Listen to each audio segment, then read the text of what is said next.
आखिर किन्नर समाज रात में क्यों करता है अंतिम संस्कार? क्या मरने के बाद में वाकई जश्न मनाया जाता है? आइए जानते हैं।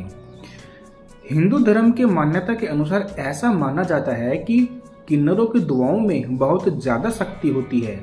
हिंदू धर्म में कोई भी जब शुभ कार्य हम करते हैं तो किन्नरों को जरूर बुलाते हैं। आपने देखा होगा कि किसी के घर में जब बच्चा होता है तो ढेर सारी बधाइयां दी जाती है, साथ ही किन्नरों के द्वारा भी आशीर्वाद लिया जाता है। वहीं जब किसी व्यक्ति की मृत्यु होती है तो आप देखते होंगे कि उनके शव यात्रा में हजारों लोगों की भीड़ जुटी होती है और शमशान घाट पर हजारों की संख्या में लोग पहुंचकर मृत शरीर का दाह संस्कार करते हैं। लेकिन आपने कभी सोचा है कि इसी समाज में रहने वाले किन्नर समाज में जब किसी की मृत्यु होती है तो उनका अंतिम संस्कार रात में क्यों किया जाता है? इसके अलावा मरने के बाद किन्नर समाज जश्न भी मनाता है और मृत शरीर को जूतों चप्पलों से पीटा भी जाता है। जी हाँ, आखिर किन्नर समाज ऐसा करता क्यों है? इसके बारे में आज हम आपको विस्तार से बताएंगे। किन्नरों के मुताबिक उनकी अपनी मृत्यु का आभास हो जाता है, जिसके बाद से वो खाना बंद कर देते हैं और कहीं बाहर नहीं जाते। इस दौरान वो ईश्वर में विलीन हो जाते हैं और ईश्वर से प्रार्थना करते हैं कि इस जन्म में तो किन्नर हुए, लेकिन अगले जन्म में हमें किन्नर न बनाए। किन्नर मृत शरीर को जलाने के बजाय वो उसे दफना देते हैं।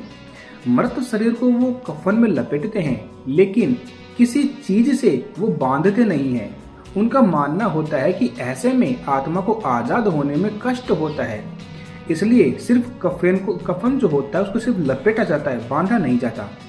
किन्नर समाज का मानना है कि रात में इसलिए हम अंतिम संस्कार करते हैं ताकि कोई इंसान उसे देख ना पाए, क्योंकि उन्हें लगता है कि अगर कोई इंसान किन्नर के शव को देख ले तो वो अगले जन्म में किन्नर ही बनेगा। इसी कारण से पूरी अंतिम क्रिया को रात में ही किया जाता है। अब बात करते हैं कि शव को आखिर जूते चप्पलों से मारा क्यों जाता है, पीटा क्यों जाता है। कि देखो, किन्नर मृत्यु के बाद में उसका जो शव होता है ना, उसको जूतों से चप्पलों से पीटते हैं। उनका मानना होता है कि अगले जन्म में इस योनि में जन्म ना मिले। इसके अलावा अपने आराध्य देवता का बहुत ध्यान करते हैं और साथ ही दान पुण्य भी करते हैं। इसके अलावा जश्न मनाते हैं और ईश्वर से प्रार्थना करते हैं कि अगले जन्म में इस नरक युग जीवन में हमें न भेजना। साथ ही साथ एक हफ्ते तक भूखे भी रहते हैं। तो इस प्रकार से किन्नर समाज का अंतिम संस्कार किया जाता है। ये जानकारी आपको कैसी लगी? कमेंट्स में अपने विचार हमें बता सकते हैं। धन्यवाद।